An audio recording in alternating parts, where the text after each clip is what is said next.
This is Revathi. Video చూస్తున్న వారికి likes, కామెంట్స్‌తో support చేస్తున్న వారికి థ్యాంక్ యూ సో మచ్. 'ఓ ప్రేమ ఓ పగ' ఎపిసోడ్ నంబర్ 242. వాడి దగ్గర డబ్బు తీసుకొని డ్రగ్ ఇచ్చింది నేనే సార్.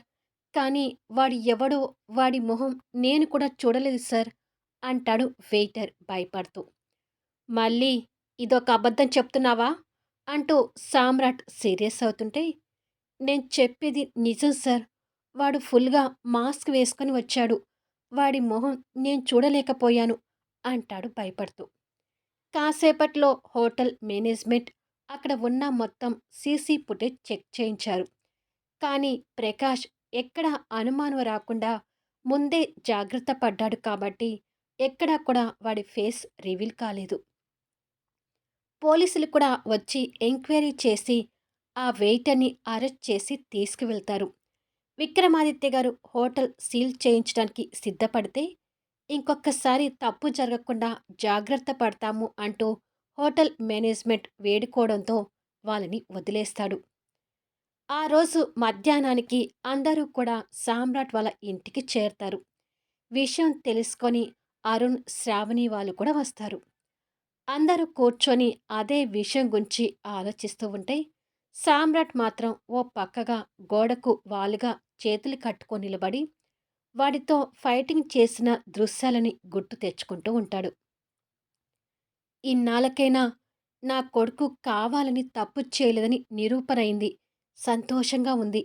పాపం ఈ విషయంలో నా కొడుకు ఎన్నో మాటలు పడ్డాడు అంటుంది రాజశ్రీ సామ్రాట్ గురించి బాధపడుతూ.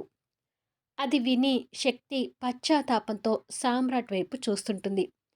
ఒక్క శక్తినే కాదు, విక్రమాదిత్య గారు కూడా గిల్టీ భావంతో అల్లుడి వైపు చూస్తుంటారు. ప్రభావతి గారు కూడా తొందరపడి సామ్రాట్ మీద చేయి చేసుకోబోటం గుర్తు తెచ్చుకొని బాధపడుతుంటుంది. ఇప్పటికైనా మన సామ్రాట్ టైం బాగుండి ఈ నిజం ఈ రకంగానైనా బయటపడింది అత్తయ్య అంటాడు అరుణ్. అవును, వాడివాళ కాకపోతే రేపైనా దొరుకుతాడు. కానీ నా తమ్ముడు ఆ రోజు తప్పు చేయటానికి కారణమేంటో అందరికీ తెలిసింది. ఈ విషయంలో నిజంగా సంతోషంగా ఉంది అంటుంది శ్రావణి. అసలు వాడు ఎవడో దొరికినట్టయితే ఇంకా బాగుండేదక్కా అంటాడు వినోద్. ఏమైనా నువ్వు జాగ్రత్తగా ఉండాలి శక్తి అంటుంది చరిత. అలా అందరూ వాడి గురించే మాట్లాడుకుంటూ ఉంటారు. కొద్దిసేపటికి శక్తి రూములోకి వచ్చి అదే విషయం గురించి ఆలోచిస్తూ ఉండగా, శక్తి అంటూ ప్రభావతి గారు లోపలికొస్తుంది. ఏంటమ్మా అని అడుగుతుంది. సామ్రాట్ నిజాయితీ గురించి నువ్వు ఈరోజు తెలుసుకోవడం కాదు, ఇంతకు ముందే తెలుసుకొని ఉండాల్సింది అంటుంది ప్రభావతి గారు. అది విని శక్తి బాధపడుతూ మౌనంగా చూస్తుంటుంది. నేనంటే సామ్రాట్ గురించి పూర్తిగా తెలియక తొందరపడి సామ్రాట్ మీద చేయి చేసుకోబోయాను. కానీ కొన్ని రోజులుగా నువ్వు సామ్రాట్‌తో కలిసి ఉంటున్నావు. కలిసి ఒకే బెడ్ మీద పడుకుంటున్నావు. సామ్రాట్ అంటే ఏంటో అర్థం చేసుకోకపోతే ఎలా? అని అడుగుతుంది. అమ్మా! అసలు సామ్రాట్‌తో నా పెళ్లి జరిగినప్పుడు ఇక నా జీవితం నాశనం అయిపోయింది అనుకున్నాను. కేవలం అప్పుడు సామ్రాట్ మీద నాకుంది పగ, ద్వేషం మాత్రమే. పింకీ కారణంగా నేను ఈ ఇంట్లో ఉండాలి అనుకున్నప్పుడు ఎంతో కష్టంతో నేను ఈ నిర్ణయం తీసుకున్నానో నాకు మాత్రమే తెలుసు. అప్పటికి ఇప్పటికి సామ్రాట్ మంచితనం చూస్తూ వచ్చిన నాలో చాలా చేంజ్ వచ్చిందమ్మా. ఇంత మంచివాడు అలా తప్పు చేయటం ఏంటి అని నన్ను నేను ఎన్నోసార్లు ప్రశ్న వేసుకున్నాను. ఆ ప్రశ్నకి ఈరోజు సమాధానం దొరికింది. అసలు ఇన్ని రోజులకు కలిసి పడుకున్నా ఏ రోజు తప్పుగా ప్రవర్తించని సామ్రాట్ ఆ రోజు ఎందుకు తప్పు చేశాడని నేను కూడా కొంచెం ఆలోచించాల్సింది. అలా ఆలోచించలేకపోవటానికి కారణం ఇన్నాళ్ళుగా సామ్రాట్ మీద నాకున్న నెగెటివ్ ఫీలింగ్. ఎంతసేపటికి సామ్రాట్ పగతో నన్ను రేప్ చేశాడు అనే ఆలోచనలో ఉండిపోయి, సామ్రాట్ కావాలని తప్పు చేయలేదు అనే విషయాన్ని గుర్తించలేకపోయాను అంటుంది బాధపడుతూ. సరేలే, జరిగిపోయిన విషయాల గురించి వదిలేసి ఇక మీదటైనా సామ్రాట్‌కి దగ్గర కావటానికి చూడు. నీ వల్ల సామ్రాట్ బాధపడే పరిస్థితుల్ని మళ్ళీ తీసుకురాకు. పాపం మీ వల్ల చరిత, వినోద్ కూడా దూరంగా ఉంటున్నారని తెలిసింది. ఆ దుర్మార్గుడు ఏదో ఒకరోజు ఖచ్చితంగా దొరుకుతాడు గానీ, ముందైతే మీ గురించి మీరు ఆలోచించుకోండి అని చెప్పి ప్రభావతి గారు వెళ్ళిపోతుంది. కోరికతో రగిలిపోతూ సామ్రాట్ మీద మీద పడుతున్నా కూడా సామ్రాట్ తనని ట్రీట్ చేసిన విధానాన్ని గుర్తు తెచ్చుకొని రియల్లీ యు ఆర్ హీరో సామ్రాట్ అని అనుకుంటుంది శక్తి. అదే సమయంలో గాయత్రి, చంద్రమౌళి భోజనం చేస్తుంటే వాళ్ళకి ఎదురుగా తగిలిన గాయాలకు బ్యాండేజీలతో కనిపిస్తున్న ప్రకాష్ గాడు నొప్పులతో చిరాకు పడుతూ ఈరోజు ఎలాగైనా ఆ శక్తితో ఎంజాయ్ చేద్దామనుకున్నాను. కానీ సడన్‌గా సామ్రాట్ రావడంతో నా ప్లాన్ అంతా ఫ్లాప్ అయింది అంటాడు. గాయత్రి 2 బుగ్గల నిండా అన్నం పెట్టుకొని తింటూ, ఇంకా నయం ఆ సామ్రాట్‌కి నువ్వు పట్టుపడకుండా తప్పించుకొనొచ్చావు. దానికి సంతోషపడు అంటుంది. అవును. నువ్వు పట్టుపడి ఉంటే ముందు మేము ఆకలితో చచ్చేవాళ్ళం అంటాడు చంద్రమౌళి. మీ బాధ మీదైతే నా బాధ నాది అని శక్తి మీద నా కోరిక తీరకుండా పోయింది. కోరిక సంగతి అలా ఉంచితే నేనిక మీదట చాలా జాగ్రత్తగా ఉండాలి అని అనుకుంటాడు. సాయంత్రానికి విక్రమాదిత్య గారు సామ్రాట్ కాలేజీలో కూర్చొని అప్పటి ఫంక్షన్ వీడియోస్, ఫొటోస్ చూస్తుంటారు. ఆ ఫొటోస్‌లో కామన్‌గా అక్కడక్కడ ప్రకాష్ ఫోటో కనిపిస్తున్నా భరత్‌తో అప్పుడప్పుడు ప్రకాష్ కాలేజ్‌కి వచ్చేవాడు అనే దృష్టితో ఉన్నాడు గానీ, సామ్రాట్‌కి ప్రకాష్ మీద అలాంటి అనుమానం అస్సలు రావడం లేదు.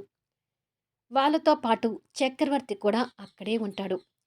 అదే సమయాన చక్రవర్తికి భరత్ దగ్గర నుంచి ఫోన్ కాల్ వస్తుంటుంది. ఆ ఫోన్ కాల్‌తో చక్రవర్తి అక్కడి నుండి బయటకొచ్చి కాల్ లిఫ్ట్ చేసి హలో అంటాడు.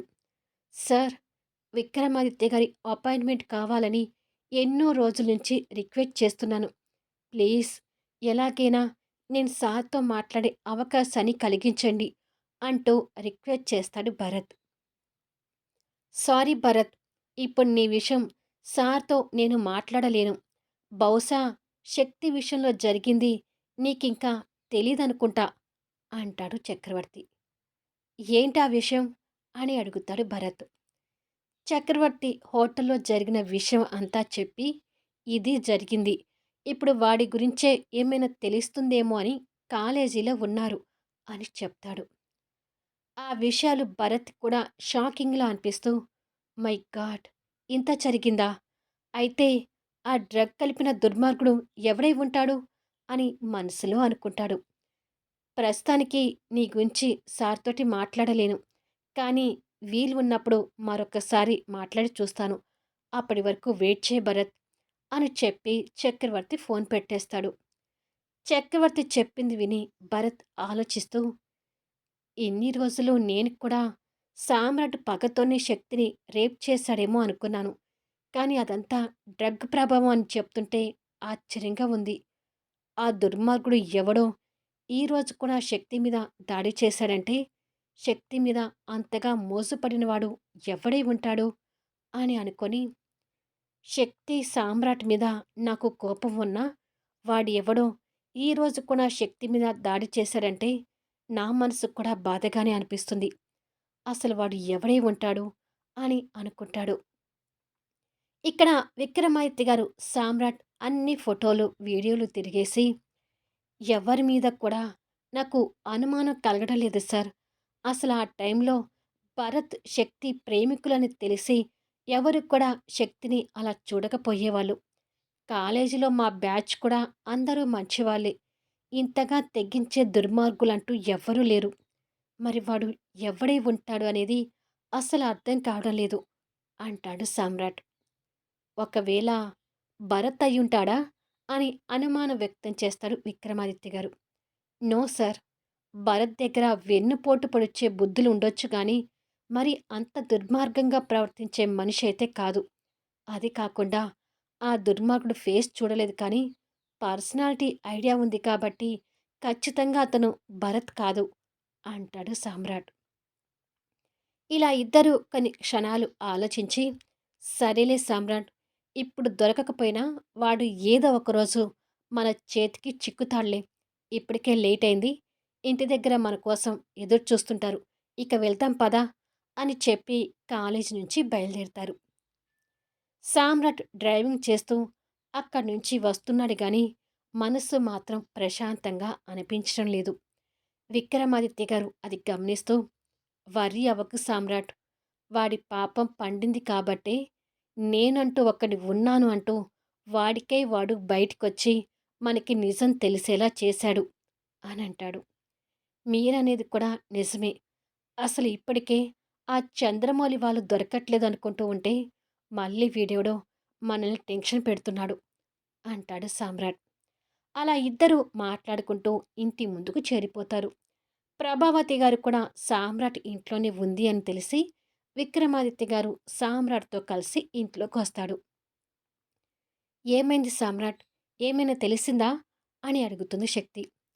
అందరూ సామ్రాట్ సమాధానం కోసం చూస్తుంటారు. "లేదు శక్తి. అక్కడ ఎలాంటి క్లూ దొరకలేదు. ఎవరి మీద కూడా అనుమానం రావడం లేదు" అంటాడు సామ్రాట్.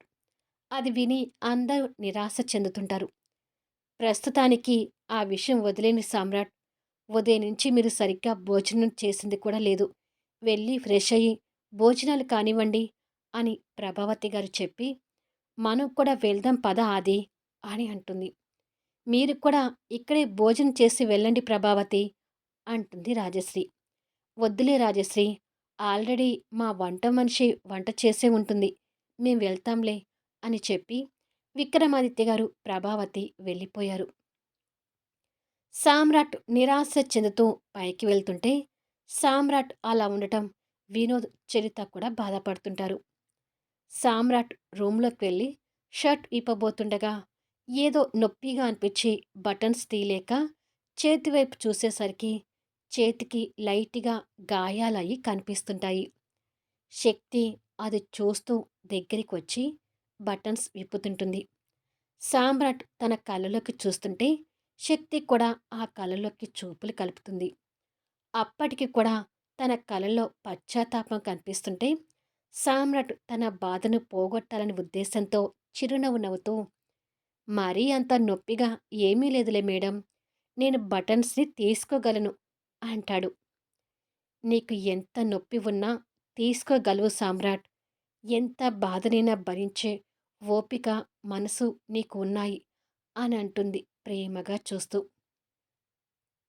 "నేనేంటో నీకు తెలిసింది కదా! ఇప్పుడైనా నేను నిన్ను టచ్ చెయ్యొచ్చా?" అని అడుగుతాడు అల్లరిగా చూస్తూ. "నేను నీ భార్యని. నన్ను టచ్ చేయటానికి నా పర్మిషన్ తీసుకోవాల్సిన అవసరం లేదు" అని చెప్పి షర్ట్ విప్పి పక్కన వేస్తుంది. శక్తి మాటలు విని సామ్రాట్ సంతోషపడుతూ తన మొహాన్ని దోసెట్లోకి తీసుకొని తన నుదిటిన ముద్దు పెడుతుంటాడు. ఈసారి సామ్రాట్ ప్రేమని శక్తి మనస్ఫూర్తిగా ఆస్వాదిస్తూ ఆ ప్రియమైన ముద్దుకి మైమర్చిపోతూ కళ్ళు మూసుకుంటుంది. సామ్రాట్ తన నుదుటి మీద అలా కొన్ని క్షణాలు చుంబించి తన మొహం వైపు చూస్తుంటాడు. శక్తి పశ్చాత్తాపంతో బాధపడుతూ కన్నీళ్లు పెట్టుకుంటూనే షర్ట్ లేని సామ్రాట్ని హగ్ చేసుకుంటుంది. సామ్రాట్ ప్రేమగా తన చుట్టూ చేతులు వేసి చుట్టుకొని తనని ఇంకా హృదయానికి హత్తుకుంటూ, "నీ కళ్ళల్లో ఇక నుంచి కనిపించాల్సింది కన్నీళ్ళు కాదు, సంతోషం శక్తి" అంటాడు ఆప్యాయంగా. "నువ్వు ఆ రోజు పోరాడుతూ వచ్చి నా మెడలో తాళి కట్టినప్పుడు నేను పడ్డ బాధ అంతా ఇంతా కాదు సామ్రాట్.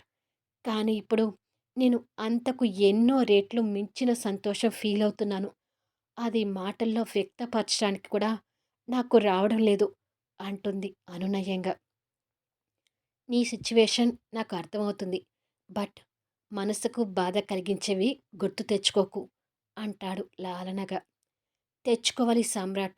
అప్పుడైతేనే నువ్వు నా కోసం చేసిన ప్రతి మంచి కూడా గుర్తొచ్చి నా తప్పులేంటో నాకు తెలుస్తాయి" అంటుంది. "నీ తప్పు ఏమీ లేదు శక్తి. నీ స్థానంలో ఎవరున్నా అలాగే ప్రవర్తిస్తారు. నీకు నువ్వుగా తక్కువ చేసి మాట్లాడితే నాకు నచ్చదు" అంటాడు. శక్తి సామ్రాట్‌ని గట్టిగా అలుక్కొని పోయి, "ఇంకెప్పుడు నేను నిన్ను బాధ పెట్టను సామ్రాట్ అంటుంది. సామ్రాట్ సంతోషంతో నవ్వుతూ, హలో మేడం, నా ఒంటి మీద షర్ట్ కూడా లేదు. నన్ను పూర్తిగా అల్లుకొని పోయావు. ఏంటి సంగతి అంటాడు అల్లరిగా.